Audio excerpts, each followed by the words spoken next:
और इसकी वजह जान सकता हूँ मैं? HTML CSS पे प्रॉब्लम हो रही होगी बहुत सारे लोगों को, और पता है क्यों हो रही होगी, मैं आपको बताता हूँ।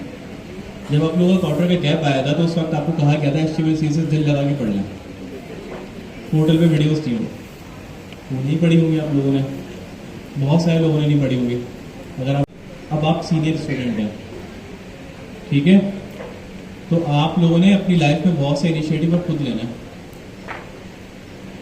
और खुद से ऑर्गेनाइज करना है अपने आप को, पढ़ के आना है। आप पढ़ेंगे तो आगे बढ़ेंगे, नहीं पढ़ेंगे तो पीछे रह जाएंगे। आपके बहुत सारे दोस्त होंगे ना ऐसे जो पिछले क्वार्टर में साथ होंगे, इस क्वार्टर में हैं आपके साथ? नहीं है ना? तो क्या आप चाहते हैं कि अगले क्वार्टर में आपके साथ कोई ना हो फिर दोबारा, या आप ना हो? चाहते हैं आप लोग ऐसे? घर वालों को बता के आते होंगे कि गवर्नर हाउस जा रहे हैं, 10 लाख रुपए महीने कमाएंगे, ऐसे ही है? मुझे एक बात बताएं, कोई 10 लाख रुपए ऐसे ही दे देगा क्या उठा के आपको? नहीं सर। कैसे देगा 10 लाख रुपए आपको कोई? Dedication, hard work. उसके लिए आपको क्या करना पड़ेगा? Hard work. उस लेवल पे रेडी होना पड़ेगा ना आपको, मेहनत करनी पड़ेगी जी। आप 20 लाख रुपए कर लेंगे, ठीक है, लेकिन आप इतनी वर्थ तो पैदा करें अपनी। आज आप यहाँ बैठे हुए हैं, मुझे अच्छा लग रहा है, पूछें क्यों? सीखने की घर से बैठे हुए ना आप, कोई बात नहीं, लेकिन यहाँ से आप मेहनत करके जाएंगे ना, किसी को बताते हुए बहुत अच्छे लगेंगे कि मैं यहाँ ज़मीन पर बैठा था और आज अल्लाह ने मुझे यहाँ बैठाया। It takes time. प्रोसेस समझते हैं किसी भी चीज़ का प्रोसेस क्या होता है? क्या होता है प्रोसेस?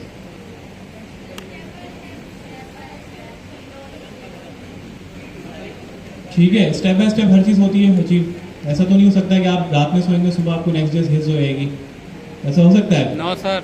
तो ये ऐसी किसी के पास सुपर ह्यूमन पावर है किसी के पास यहाँ पे? No sir. नहीं है ना? तो क्या है, नेक्स्ट डे सीखने के लिए आपको HTML CSS आना ज़रूरी है।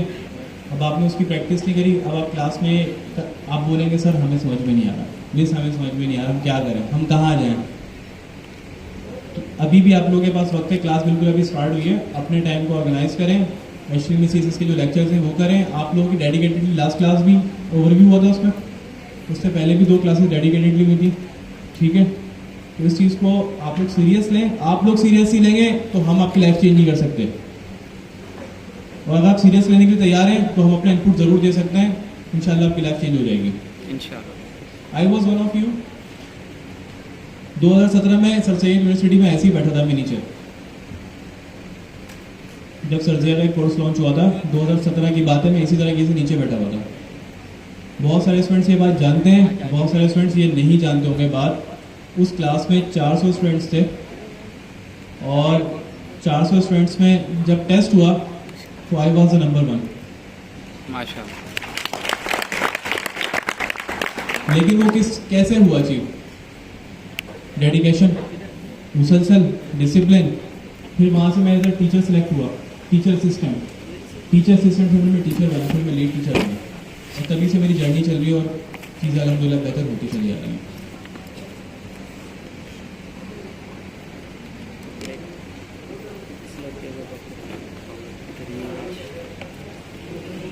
एडमिन टीम से कोई स्टेज पर रब्ता कर सकते हैं?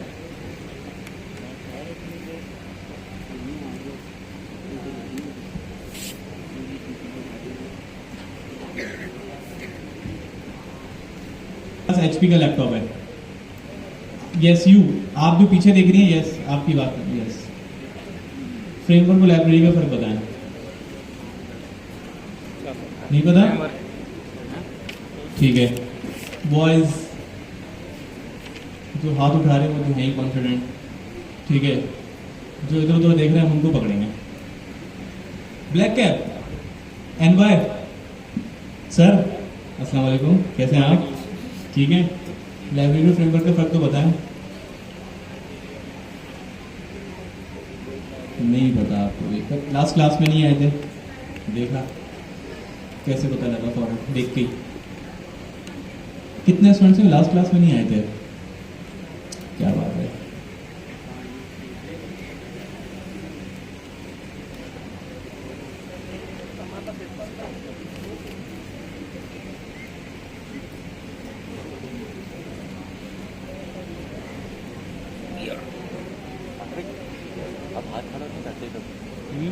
अच्छा जी, लाइब्रेरी फ्रेमवर्क का फर्क कोई एक्सप्लेन करना चाहेगा, वो हैंड रेस करें। पहले गर्ल सेक्शन में से चाहिए मुझे हैंड रेस। लाइब्रेरी और फ्रेमवर्क में क्या फर्क है, कौन बताएगा? जी बताइए।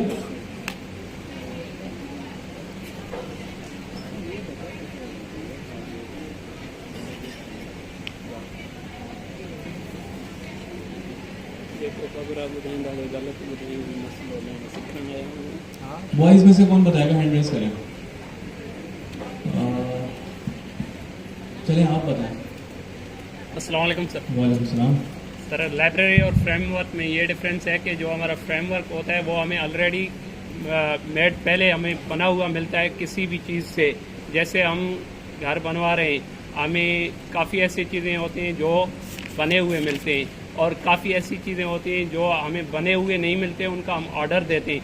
जिन चीज़ों का हम ऑर्डर देते हैं या इंस्टॉल करते हैं कहीं बाहर से या हम लेके आते हैं खुद से, वो क्या होती है, लाइब्रेरी होती है।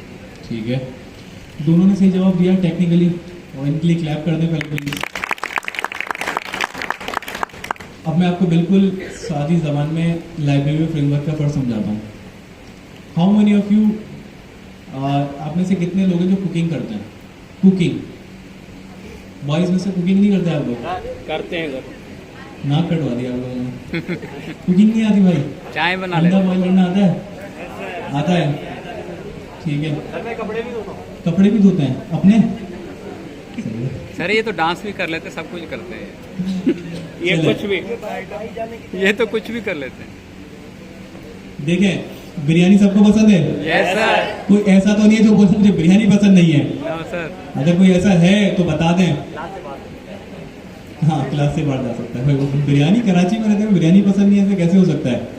तो खवातीन बिरयानी तो बनाती होंगी फिर, ठीक है। बॉयज जो बनाती होंगी खवातीन घर में, वो खाते होंगे शौक से, ऐसा ही है। तो बिरयानी दो तरीके से बन सकती है। एक तो शान का पैकेट आता है, खोला, इंस्ट्रक्शन फॉलो की, घुमाया, रेडी, क्या हो गया? एक फ्रेमवर्क हो गया। Everything is in that pocket. ये अभी पैकेट है, उसमें मौजूद है। एक होती है लाइब्रेरी, वो होती है अम्मा की लाइब्रेरी। अम्मी जान क्या कहती है कि जो बिरयानी बनेगी ना, वो घर के मसालों से बनेगी, बाजार के मसालों में बात नहीं है। और अम्मी जब भी बनाती है कोई ना कोई मसाला अलग जरूर डालती है उसमें, ऐसा होता है। वो हमेशा एक ऐसी रेसिपी होती है, कुछ ना कुछ जिसमें प्लस होता है, माइनस होता है, एक्यूरेट कभी नहीं होती वो क्या हो गई आपकी लाइब्रेरी। क्लियर हो गया concept? Yes sir. Very nice. Over to you Hina. चलिए अब तक निकाल लें। मैं एडवेंचर का आप लोगों में से कितने लोगों को शौक है? क्या एडवेंचर करते हैं लाइफ में? चलिए यही बता दें। छत पे चढ़ गए। पढ़ने आते हैं, आराम करते हैं, लाइब्रेरी जाते हैं। पहाड़ों पे जाते हैं। कौन से पहाड़ों पे? जी मुला छुट्टो को वाले सर। जी? मुला छुट्टो को वाले। कोयटा में? सही। सर और कोई हम कच्चे जाते हैं। कच्चे का डाकू है। एडवेंचर का गर्ल्स में से किसी को शौक है? क्या एडवेंचर किया है? पिकनिक? ये एडवेंचर। ये केड़ी एडवेंचर? कहाँ पे? नारायण कागन। सर इन्होंने चाय पी ली, वो भी अच्छा, बड़ी मुझे ज्यादा अंदाजा ही हो रहा है कि ट्रैवलिंग को आप लोग शायद एडवेंचर समझ रहे हैं। सही है, पार्ट ऑफ लाइफ। नई चीजें, नए टास्क, नए टास्क एडवेंचर। अच्छा, आप में से ऐसे कितने स्टूडेंट्स हैं जो ये बात जानते हैं कि मुझे समंदर का बहुत शौक है? कितने स्टूडेंट्स जानते हैं ये बात? और कितने स्टूडेंट्स नहीं जानते हैं बात? हैंड रेस करें। हाँ, लास्ट क्लास में नहीं आए थे। मैंने आप लोगों को लास्ट क्लास में एक चीज बताई थी। क्या बताया था? डाइविंग करते मैं हैं। ओपन सी फ्री डाइविंग करता हूँ। तो आज सुबह भी मैं तकरीबन 6:30 पौने 7 बजे से निकला हुआ था, और चाइना पॉइंट से देखिए, क्लिफ्टन देखा है? क्लिफ्टन के किनारे से डाइव की, और वो डाइव करते करते हम चले गए गहरे पानी में। ये आज सुबह सुबह का सारा मामला है जो मैं आपको बता रहा हूँ। तकरीबन 7:30-8 बजे किनारे से डाइव की, डाइव करते करते हम लोग चले गए आगे तक, जहाँ पे मनोड़ा स्टार्ट होता है वहां तक। तकरीबन देखा है मनोड़ा? जी Yes, जी sir. वहां तक चले गए, डाइव की, लेकिन पानी में विजिबिलिटी नहीं थी, तो हम फिश को ही हंड नहीं कर सके। फिर उसी तरीके से हम घूमते हुए वापसी आ गए किनारे से, और तकरीबन 12:30 बजे मैं घर पहुंचा हूँ। घर पहुंचने के बाद मेरी हालत ऐसी थी कि मुझे बस बेड दे दें, मैं सो जाऊंगा। लेकिन उसके बाद मैंने आधे घंटे की नैप लिए और नैप लेने के बाद मैं तैयार होकर गवर्नमेंट हाउस में आ गया पढ़ाने के लिए। ये बताने का मकसद क्या है, लाइफ में एडवेंचर भी है लेकिन रेस्पॉन्सिबिलिटी भी है। तो लाइफ में डिसिप्लिन लाना क्या है, जरूरी है ना। बिल्कुल सर। जब तक आप लोग अपनी लाइफ में डिसिप्लिन नहीं लाएंगे, अपने आप को नहीं मारेंगे, तो आप लोग आगे नहीं बढ़ सकते। इसके लिए रोजाना ये मेहनत करनी पड़ेगी कि जो टाइम डिसाइड हो गया वो काम करना है तो लाजमी करना है, नहीं करेंगे पीछे रह जाएंगे। All clear? Yes sir. Over due sir. अस्सलाम वालेकुम। वालेकुम अस्सलाम। सॉरी, थोड़ा सा यहाँ पे आजकल कुछ इश्यूज चल रहे हैं तो कनेक्ट करने में थोड़ा टाइम लगता है। अच्छा जी, तो कैसे हैं आप सब लोग? अल्हम्दुलिल्लाह। ठीक है। आप लोगों को जो लास्ट क्लास में असाइनमेंट दिया गया था तो बहुत सारे लोगों ने किया भी था, यस सर। तो उसमें से मुझे कोई आप 2 बेनिफिट बता सकते हैं, 3 बेनिफिट जिन्होंने असाइनमेंट किया तो उससे आपको क्या बेनिफिट हुआ? हाँ बताओ। प्रेजेंटेशन का क्या हुआ? इसका ये बेनिफिट है कि हमें रिएक्ट और नेक्स्ट में जो डिफरेंशिएट ठीक है है। वो क्लियर हुआ है। क्या क्या डिफरेंशिएट है बहुत ठीक है, डीप मैं में।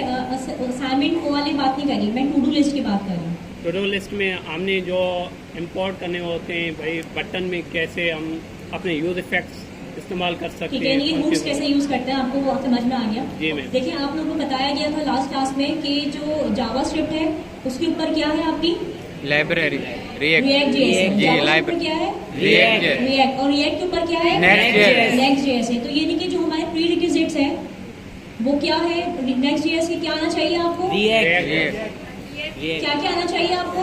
रिएक्ट और जावा। HTML आना चाहिए, यस मैम। CSS आना रिएक्ट जावास्क्रिप्ट आना चाहिए, React.js आना चाहिए। उसके बाद फिर आप क्या करेंगे? Next.js पे जंप करेंगे। ठीक है। अच्छा, इस कोर्स में हमने जो है डायरेक्ट आपको Next.js पढ़ाया है। उसका रीज़न क्या है? उसका रीज़न ये है कि जो अब React.js है वो मार्केट से डेप्रिकेट हो चुका है। डेप्रिकेट किसे कहते हैं? फरसूदा। ये नहीं कि फरसूदा। यानी कि सिर्फ वो एप्लीकेशन रह गई जो रनिंग एप्लीकेशन है, सिर्फ उसी की डिमांड होगी मार्केट के अंदर कि उनमें उसके डेवलपर्स चाहिए होंगे React के, जो अभी रनिंग एप्लीकेशन आपके पास करंटली चल रही है। ठीक है। लेकिन जो है अब जो कोर डिमांड है मार्केट में, अगर फ्रंट एंड की बात की जाए तो वो Next.js की डिमांड है। ठीक है।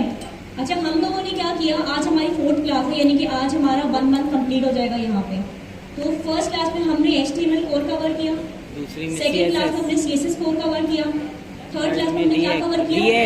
React.js कवर किया। और आई एम सो हैप्पी कि आप लोगों ने अटेम्प्ट की इस क्लास को, ना किसी अटेम्प्ट किया, उस चीज़ को समझा भी और प्लस अपने असाइनमेंट्स भी बनाए प्रॉपर्ली। जिन्होंने नहीं बनाए वो कोशिश करें उसको जल्द से जल्द बनाएं, वरना जिन्होंने बना ली वो आगे निकल जाएंगे, जिन्होंने नहीं बनाए वो पीछे रह जाएंगे। तो आपने सबने साथ इस रेस में चलना है।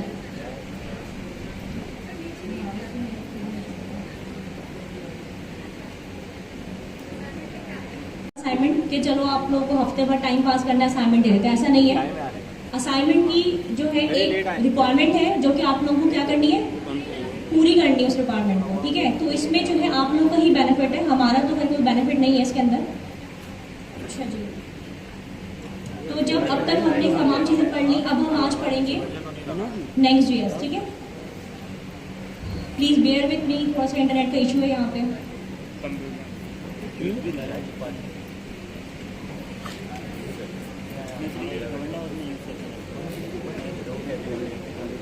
अब हमें थोड़ा सा चार्ट देख लेते हैं, इस हिसाब से हम जो अपनी पढ़ाई करेंगे। अच्छा, और ये जो है इसका लिंक मैं आप लोगों को डिस्कॉर्ड पे शेयर कर दूंगी। फ्रॉम ऑनवर्ड्स हम जो भी पढ़ेंगे क्लास में वो सब चीज़ इसके अंदर शामिल होगी। साथ में हम उसके ब्लॉग्स बना देंगे कि चीज हमने ये पढ़ लिया और इन फ्यूचर में ये पढ़ना है।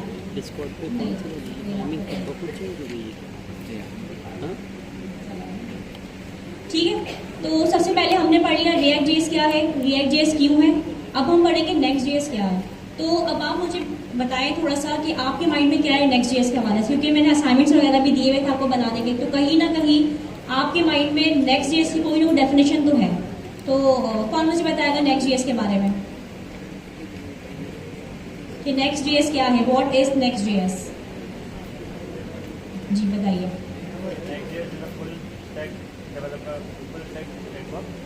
फुल स्टैक फ्रेमवर्क है। ठीक है। ठीक है।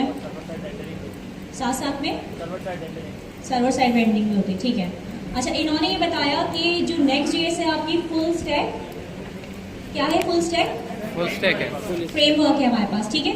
क्योंकि जो रिएक्ट का फ्रेमवर्क है वो क्या है, नेक्स्ट जेएस है। तो ये एक फुल स्टैक फ्रेमवर्क है। फुल स्टैक मतलब क्या होता है कि जहाँ पे हम फ्रंट एंड में डील कर रहे होते हैं और हम बैक एंड में डील कर रहे होते हैं, ठीक है। तो ये एक छोटी सी डेफिनेशन है रिएक्ट जेएस की। अच्छा, उसके बाद हमने जो फॉलो करने हैं, लास्ट क्लास में मैंने आपको बताया था कि जो बेस्ट थिंग है जो आपने फॉलो करनी है वो है डॉक्यूमेंटेशन, ठीक है। जितना ज़्यादा डॉक्यूमेंटेशन को फॉलो करेंगे उतना ज़्यादा आपको कॉन्सेप्ट क्लियर होंगे। क्योंकि यूट्यूब पे अगर आप जाएंगे, एक टॉपिक सर्च करेंगे, आपको 10 किस्म का मटेरियल मिलेगा वहाँ पे। हो सकता है कि 10 में से 10 लोग ठीक कह रहे हो, लेकिन उनके बात कहने का तरीका डिफरेंट हो। तो इससे क्या हो सकता है, आप कंफ्यूज हो सकते हैं। आप बोलेंगे मैं इसको फॉलो करूँ या मैं इसको फॉलो करूँ, चलो मैं किसी को फॉलो नहीं करता या करती, तो फिर से क्या होगा, आपका जो है वो प्रोग्राम बढ़ जाएगा। तो अब आपने क्या करना है, सबसे ज़्यादा जो चीज़ फॉलो करनी है, डॉक्यूमेंटेशन फॉलो करनी है और अपने अंदर इस चीज़ की स्किल्स पैदा करें कि आप रीड करके जो है काम करना स्टार्ट करें। तो हमारे पास यहाँ पे एक वेबसाइट है, जिनके पास लैपटॉप है वो भी प्लीज़ अपने लैपटॉप पे ओपन कर लें वेबसाइट को, nextjs.org को आप ओपन कर लें ज़रा प्लीज़। nextjs.org को ओपन कर लें।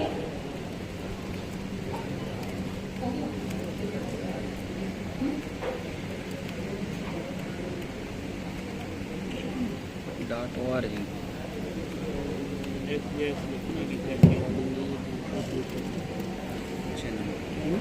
Channel Irfan Sindhi blogs.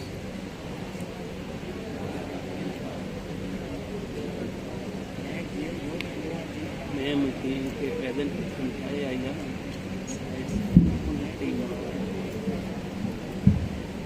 वक्त किताब से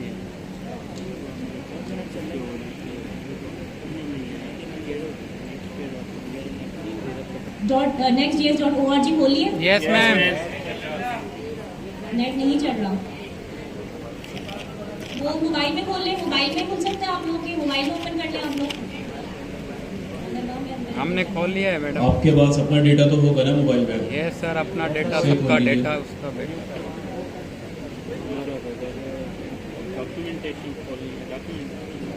आज गर्मी काफ़ी ज़्यादा है ना?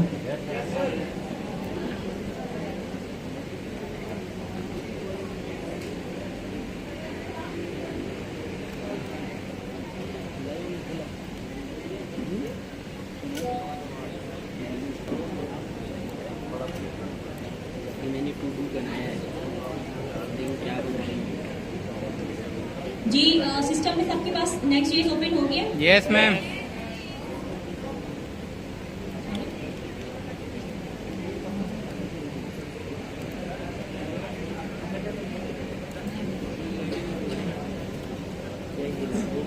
रिपीट कर दो उसको। देखिए कुछ इस तरह की वेबसाइट है next.js की, ठीक है। तो अच्छा, जिनके लैपटॉप में नहीं ओपन हो रहा इंटरनेट की वजह से, उन्होंने अपने मोबाइल में ओपन कर लिया उन्होंने, ठीक है। तो अब सबसे पहले हमें कहाँ जाना है, आपको डॉक पे जाना है आपको, ठीक है। कभी भी किसी वेबसाइट को आप खोलें जो कि इस तरह की टेक्निकल हो, रिएक्ट जेएस आपने पढ़नी है, नेक्स्ट जेएस आपने पढ़नी है, जावास्क्रिप्ट पढ़नी है, कुछ भी आपको पढ़ना है, सबसे पहले आपने कहाँ जाना होता है, उसके डॉक्यूमेंटेशन में जाना होता है, ठीक है। आप डॉक पे चले गए यहाँ पे, और यहाँ पे क्या लिखा है, welcome to the Next JS documentation, ठीक है। अब यहीं से हम चीज़ें पढ़ेंगे अपनी सारी, और यहीं से सारी इम्प्लीमेंटेशन हम करेंगे, यहीं से हम सारा जितने भी हम प्रोग्रामिंग है हम यहीं से बनाना स्टार्ट करेंगे, अपना इनिशिएटिव यहीं से लेंगे। उसके बाद फिर हम अपना ग्रेजुअली जो है वो चीज़ों को प्रैक्टिकल हैंड्स ऑन की तरफ लेके जाएंगे, क्योंकि हैंड्स ऑन बहुत ज़रूरी है आप लोगों का। अगर हैंड्स ऑन नहीं होगा तो आप लोगों को मिस्टेक्स पता ही चलेगी, मिस्टेक्स पता ही चलेगी तो फिर आप काम नहीं कर पाएंगे इसके ऊपर, ठीक है। ट्रबल शूट बहुत ज़रूरी है, आपको आना चाहिए। तो ये जो हमारे पास है, स्क्रीन सबको विजिबल है? Yes ma'am. ठीक हो गया। तो ये क्या लिखा हुआ है, कौन इसको पढ़ सकता है लाउडली प्लीज?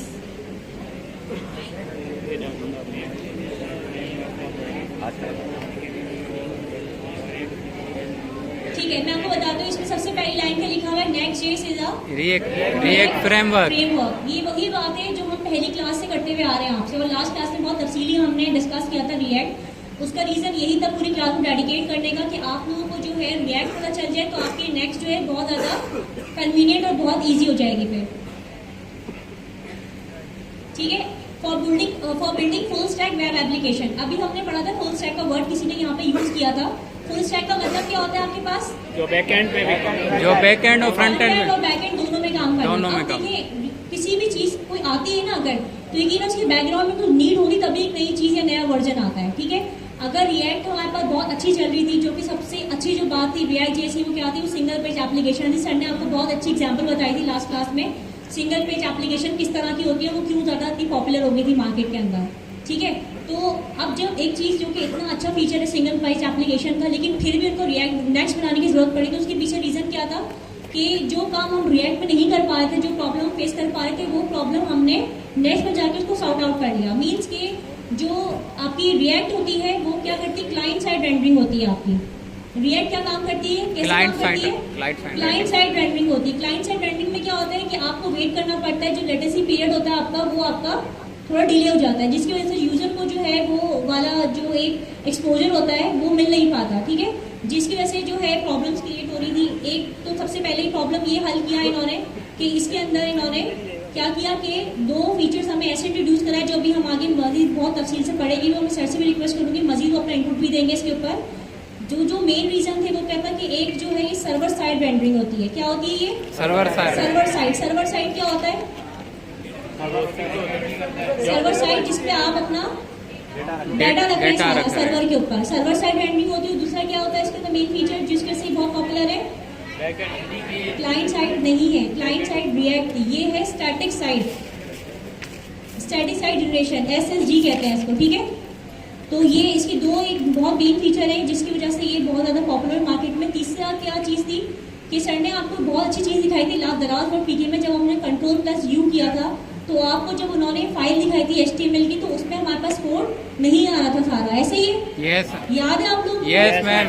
लेकिन जो Next.js है उसने क्या किया, आपका सारा कोड बंडल बना के वहां पे रख देता है Next.js के अंदर, जिसकी वजह से जो आपको टाइम लगता है उस चीज को रेंडर करने में, वो टाइम आपका क्या हुआ यहाँ पे खत्म हो गया बिल्कुल।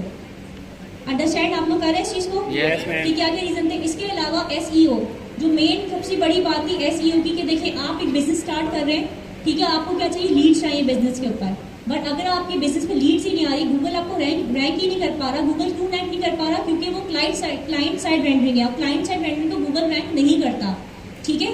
तो अगर वो आपको रैंक ही नहीं कर पा रहा तो आपकी पॉपुलैरिटी या आपकी जो एक बहुत जबरदस्त चीज है जो आपने बनाई हुई, जो आपका बिजनेस है, वो लोगों तक डिलीवर नहीं हो रहा, जिस वजह से आपके पास लीड्स नहीं आ रहे, लीड्स मतलब सेल नहीं आ रही है। तो ये प्रॉब्लम है ना एक, कि आप पे इतना पैसा खर्च किया, आप इतना सब कुछ कर भी रहे हैं, आपने 100% सब कुछ आपका बेहतर चल रहा है, लेकिन फिर भी आपको सेल नहीं मिल रही है। तो बिहाइंड द रीजन क्या है, उसकी सर्च इंजन ऑप्टिमाइजेशन नहीं हुई, SEO नहीं हुआ। आजकल आपको पता है SEO के पूरे कोर्सेस आ रहे हैं, पूरे लोगों को हायर किया जा रहा है इसके लिए, पूरी जॉब है SEO के लिए, जिसमें आप लोगों को हायर करते जो कि हाईली स्किल्ड होते हैं, कि जिनको पता होता है कि हमने किन किन कीवर्ड्स के ऊपर जो है अपना SEO लगाना है। तो आपके लिए Next.js इस चीज़ को कन्वीनियंट कर दिया कि आपके जो है SEO उसके अंदर यूज होने लगे, जिसकी वजह से आपकी जो वेबसाइट थी वो गूगल ने रैंक करना स्टार्ट कर दी। अच्छा, आप लोगों ने थोड़ा बहुत तो पढ़ा होगा Next.js के बारे में, तो मुझे कोई बता सकता है कौन कौन सी वेबसाइट है अभी राइट नाउ ऐसी जो कि बहुत पॉपुलर है और Next.js के ऊपर है?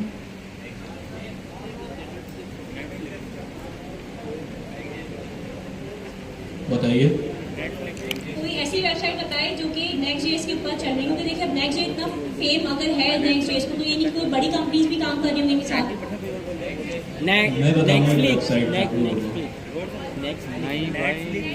जो आप लोग बहुत दिल से यूज करते हैं इस वेबसाइट को, फेसबुक तो रिएक्ट है, ट्विटर टिकटॉक यूज करते हैं, यस सर।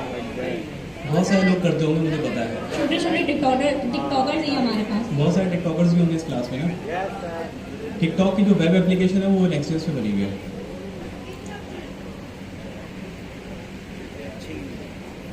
ठीक है। तो ये सारी चीजें हैं। आगे हम चलते हैं। इसमें क्या लिखा, you use React component to build user interfaces and Next.js for additional feature and optimization. अब बेसिकली हो क्या रहा है, नेक्स्ट में काम सारा रिएक्ट का ही हो रहा है। अभी जो हमने टू डू ऐप बनाई थी, सर ने आपको थोड़ी सी उसी ने एक ऐप बना के दिखाई थी, छोटी सी एप्लीकेशन बना के दिखाई कंपोनेंट के साथ। अभी जो आप देखेंगे नेक्स्ट में काम को, आप बोलेंगे फर्क क्या है इस पर, कोई फर्क है ही नहीं इसके अंदर, ये तो सेम वही चीज फॉलो कर रहे हैं। तो जिस तरह रिएक्ट पे काम होता है सेम उसी तरह Next.js पे भी काम होता है, लेकिन चूंकि Next.js के अंदर थोड़े एडवांस ऑप्शंस हैं हमारे पास, एडवांस फीचर्स हैं, जिसकी वजह से जो है वो ज्यादा पॉपुलर है, लेकिन काम दोनों का क्या है, सेम ही है। ठीक है।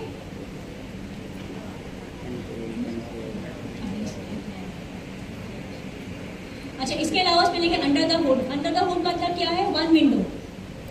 हुड मतलब क्या होता है? One window. One window. अब जैसे आप जाते हैं इम्तियाज, फॉर एग्जाम्पल आप चले गए तो इम्तियाज में आपको हर चीज मिलेगी, ऐसे ही है ना? इलेक्ट्रॉनिक से लेके ग्रोसरी से लेके कपड़ों से लेके तमाम चीजें आपको वहाँ पे मिल इम्तियाज में मिलेंगी। तो वो क्या है? एक हुड है। अंडर द हुड आपको तमाम चीजें मिल रही है। इसी तरीके से under the hood next JS आपको क्या करता है? ऑटोमेटिकली कॉन्फ़िगर करता है tooling needed for react, like bundling, compiling and more. ये सारा बंडलिंग क्या होता है? कौन मुझे बताया व्हाट इज बंडलिंग? बंडलिंग के सारा कोर्स जो है एक ही फ्रेमवर्क में डाल के देते हैं। सारा कोर्स एक बंडल में कर देना, ठीक है? जैसे हम अगर अपने नॉर्मल वर्ड में, अगर आप रियल वर्ल्ड में देखें, बंडल किसे कहते हैं?